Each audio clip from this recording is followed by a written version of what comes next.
Séptimo paso. Humildemente le pedimos que nos liberase de nuestros defectos.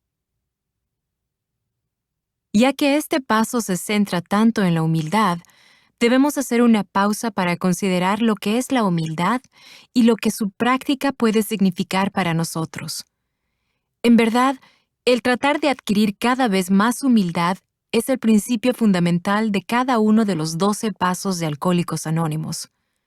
Porque sin tener un cierto grado de humildad, ningún alcohólico se puede mantener sobrio.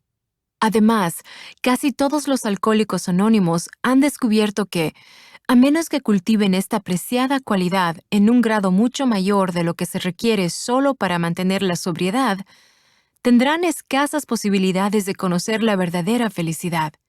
Sin ella, no pueden llevar una vida de mucha utilidad, ni en la adversidad pueden contar con la fe suficiente para responder a cualquier emergencia. La humildad, como palabra y como ideal, no lo ha pasado muy bien en nuestro mundo. No solamente se entiende mal la idea, sino que también la palabra suscita a menudo una gran aversión. Muchas personas ni siquiera tienen la menor comprensión de la humildad como manera de vivir.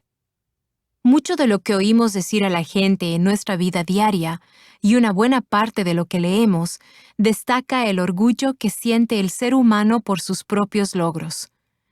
Con gran inteligencia, los científicos han venido forzando a la naturaleza a que revele sus secretos. Los inmensos recursos de los que ahora disponemos nos prometen una cantidad de bendiciones materiales tan grande que muchos han llegado a creer que nos encontramos en el umbral de una edad de oro, forjada por la mano del hombre. La pobreza desaparecerá y habrá tal abundancia que todos disfrutaremos de toda la seguridad y todas las satisfacciones personales que deseemos. La teoría parece sostener que, una vez que queden satisfechos los instintos primordiales de todos los seres humanos, habrá muy poco motivo para pelearnos. El mundo entonces se volverá feliz y se verá libre para concentrarse en la cultura y el carácter. Solo con su propia inteligencia y esfuerzos, la humanidad habrá forjado su destino. Sin duda, ningún alcohólico y, desde luego, ningún miembro de Alcohólicos Anónimos quiere menospreciar los logros materiales. Ni discutimos con los muchos que todavía se aferran tan apasionadamente a la creencia de que la satisfacción de nuestros deseos naturales básicos es el objetivo primordial de la vida. Pero estamos seguros de que ninguna clase de gente de este mundo ha fracasado tan rotundamente al tratar de vivir conforme a esta fórmula como los alcohólicos. Hace miles de años que veníamos exigiendo más de lo que nos corresponde de seguridad, de prestigio y de amor. Cuando parecía que teníamos éxito, bebíamos para tener sueños aún más grandiosos. Cuando nos sentíamos frustrados, aunque solo fuera en parte, bebíamos para olvidar. Nunca había suficiente de lo que creíamos que queríamos. En todos estos empeños, muchos de ellos bien intencionados, nuestro mayor impedimento había sido la falta de humildad. Nos faltaba la perspectiva suficiente para ver que la formación del carácter y los valores espirituales tenían que anteponerse a todo, y que las satisfacciones materiales no constituían el objetivo de la vida. De una manera muy característica, nos habíamos pasado de la raya confundiendo el fin con los medios. En vez de considerar la satisfacción de nuestros deseos materiales como el medio por el que podríamos vivir y funcionar como seres humanos, la habíamos considerado como la meta y el objetivo final de la vida. Es cierto que la mayoría de nosotros creíamos deseable tener un buen carácter, pero el buen carácter evidentemente era algo que se necesitaba para seguir en el empeño de satisfacer nuestros deseos.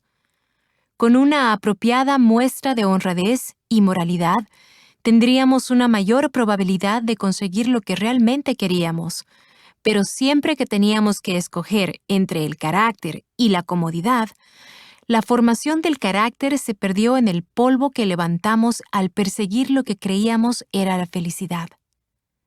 Muy rara vez considerábamos la formación del carácter como algo deseable en sí mismo, algo por lo que nos gustaría esforzarnos, sin importar que satisfacieran o no nuestras necesidades instintivas. Nunca se nos ocurrió basar nuestras vidas cotidianas en la honradez, la tolerancia y el verdadero amor a Dios y a nuestros semejantes.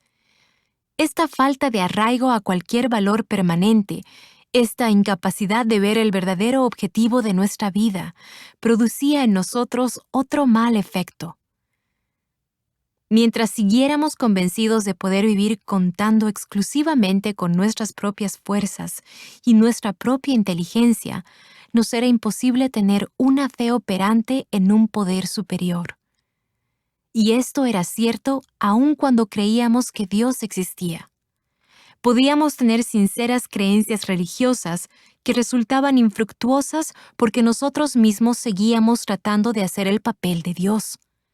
Mientras insistiéramos en poner en primer lugar nuestra propia independencia, la verdadera dependencia de un poder superior era totalmente impensable. Nos faltaba el ingrediente básico de toda humildad, el deseo de conocer y hacer la voluntad de Dios. Para nosotros, el proceso de alcanzar una nueva perspectiva fue increíblemente doloroso.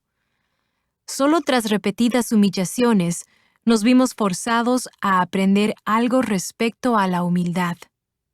Solo al llegar al fin de un largo camino, marcado por sucesivas desgracias y humillaciones, y por la arrolladora derrota final de nuestra confianza en nosotros mismos, empezamos a sentir la humildad como algo más que una condición de abyecta desesperación.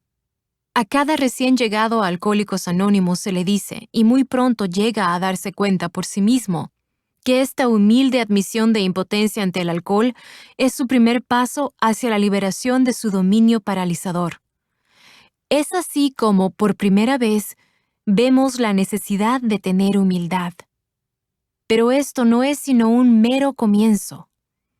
La mayoría de nosotros tardamos mucho tiempo en librarnos completamente de nuestra aversión a la idea de ser humildes, en lograr tener una visión de la humildad como una conducta hacia la verdadera libertad del espíritu humano, en estar dispuestos a trabajar para conseguir la humildad como una cosa deseable en sí misma. No se puede dar una vuelta de 180 grados en un abrir y cerrar de ojos a toda una vida encaminada a satisfacer nuestros deseos egocéntricos. Al principio, la rebeldía pone trabas a cada paso que intentamos dar. Cuando por fin admitimos sin reserva que somos impotentes ante el alcohol, es muy posible que demos un suspiro de alivio diciendo, «Gracias a Dios, eso se acabó. Nunca tendré que volver a pasar por eso». Luego, y a menudo, para nuestra gran consternación, llegamos a darnos cuenta de que solo hemos atravesado la primera etapa del nuevo camino que andamos. Todavía espoleados por la pura necesidad, con desgana nos enfrentamos con aquellos graves defectos de carácter que originalmente nos convirtieron en bebedores problema. Defectos que tenemos que intentar remediar para no volver a caer de nuevo en el alcoholismo. Queremos deshacernos de algunos de estos defectos, pero en algunos casos nos parece una tarea tan imposible que nos acobardamos ante ella, y nos aferramos con una persistencia apasionada a otros defectos que perturban de igual manera nuestro equilibrio, porque todavía nos complacen mucho. ¿Cómo podemos armarnos de suficiente resolución y buena voluntad como para deshacernos de obsesiones y deseos tan abrumadores? Pero de nuevo nos vemos impulsados a seguir, debido a la conclusión inevitable que sacamos de la experiencia de Alcohólicos Anónimos, de que la única alternativa a intentar perseverar con determinación en el programa es la de caer al borde del camino. En esta etapa de nuestro progreso, nos vemos fuertemente presionados para hacer lo debido, obligados a elegir entre los sufrimientos de intentarlo y los seguros castigos de no hacerlo. Estos primeros pasos en el camino los damos a regañadientes, pero los damos. Es posible que todavía no tengamos la humildad en muy alta estima, como una deseable virtud personal, pero no obstante, nos damos cuenta de que es una ayuda necesaria para sobrevivir. Pero al haber mirado algunos de estos defectos honradamente y sin pestañear, después de haberlos discutido con otra persona y el haber llegado a estar dispuestos a que no sean eliminados, nuestras ideas referentes a la humildad empiezan a cobrar un sentido más amplio. En este punto es muy probable que hayamos obtenido una liberación, al menos parcial, de nuestros defectos más devastadores. Disfrutamos de momentos en los que sentimos algo parecido a una auténtica tranquilidad de espíritu. Para aquellos de nosotros que hemos conocido únicamente la agitación, la depresión y la ansiedad, en otras palabras, para todos nosotros, esta recién encontrada tranquilidad es un don de inestimable valor. Algo verdaderamente nuevo se ha hecho parte integrante de nuestras vidas. Si antes la humildad había significado para nosotros la abyecta humillación, ahora empieza a significar el ingrediente nutritivo que nos puede deparar la serenidad. Esta percepción perfeccionada de la humildad desencadena otro cambio revolucionario en nuestra perspectiva. Se nos empiezan a abrir los ojos a los inmensos valores que provienen directamente del doloroso desinflamiento del ego. Hasta este punto, nos hemos dedicado mayormente a huir del dolor y de los problemas.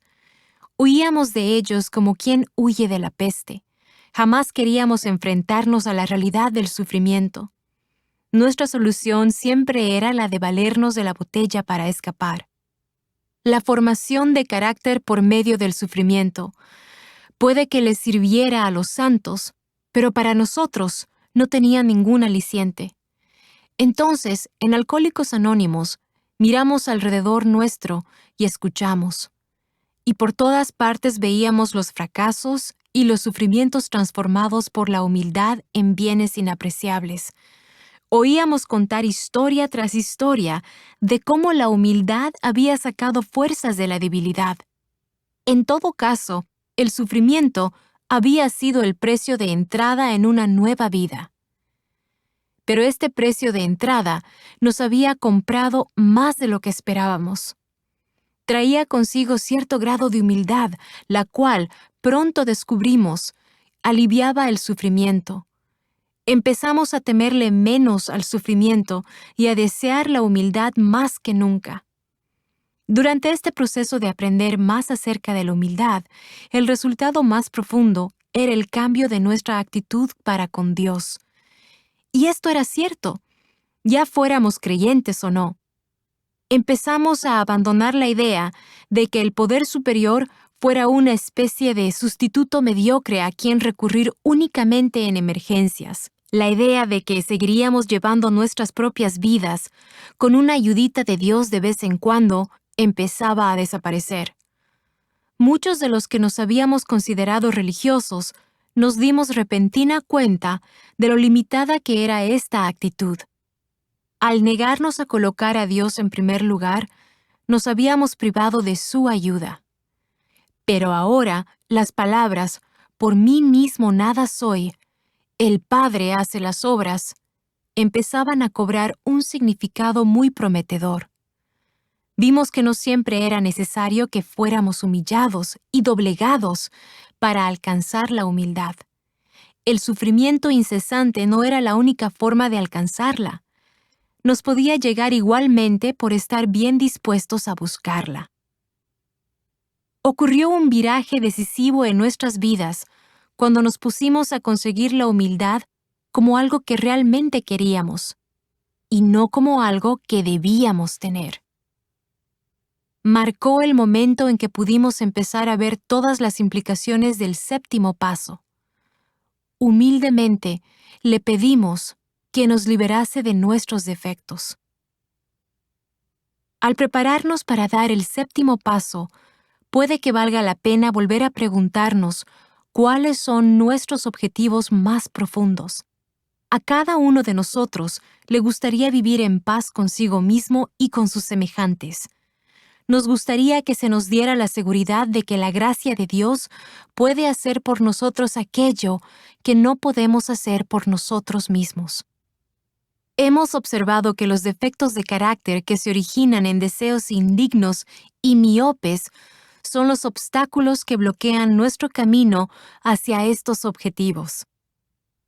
Ahora vemos con claridad que hemos impuesto exigencias poco razonables en nosotros mismos, en otras personas y en Dios.